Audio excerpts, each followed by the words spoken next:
Welcome back. All right, so after some overnight rain, we are now seeing some clearing skies out there on this Thursday afternoon, Cedric. Yes, Latrice. So, of course, we had the rain coming down. You probably woke up this morning to some of the wet ground out there as you stepped out the door. And if you were up late last night, you definitely probably heard some of that rain coming through. But the good news is now we started off with those clouds. They're beginning to break apart and clear now. We're seeing more blue sky, and I think we'll see more of that as we go throughout the afternoon hours. So 71 degrees currently in Chattanooga with the wind out of the west at about 11. We still have lots of humidity out there. Dew points are still in the mid to upper 50s, but those will likely continue to drop as we go throughout the rest of this afternoon. 59 degrees in northern Bledsoe County, 61 in Altamont, but we've got 70 in Dalton and Cleveland, 71 in Murphy, 71 in Chattanooga, and 68 degrees currently in Scottsboro and Athens. So let's find the cold front, right? So that thing is now making its way well to our south and east, and we still have some clouds here on the backside, but those are beginning to break apart. Once this trough of low pressure here kind of sweeps on through, that's when we're really going to see the skies beginning to clear out quite a bit, and we'll go with mostly sunny skies by later on this afternoon. So all of this is slowly shifting off to the south and east as the improving conditions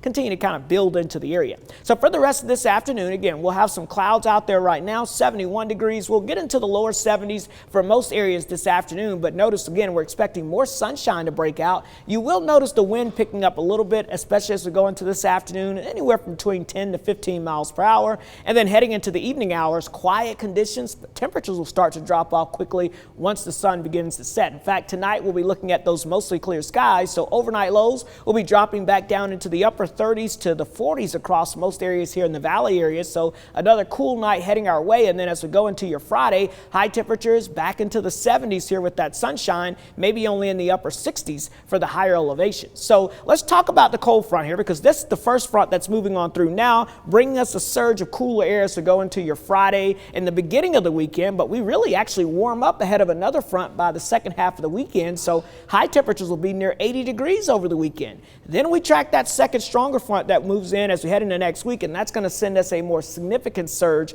of cold air our way heading into the beginning of next week. In fact, we're still looking likely that we're going to see some well below normal temperatures by the time we get towards the beginning of next week. And when I say well below, we're talking some 10 to 20 degrees below where we should be for an average high. Our average highs in the mid 70s will be closer to 20 degrees colder than that as we head into the beginning of next week. So brace yourselves for some much colder weather moving our way. Let me show you your Storm Alert 7-day forecast. 73 for us today, 73 Friday with that sunshine. We're near 80 on Saturday, near 80 on Sunday as that front begins to move in. But once the front moves through on Monday, a few showers will be possible, windy and colder heading into next week. A widespread frost or freeze is likely as we head towards the middle of next week. Latrice.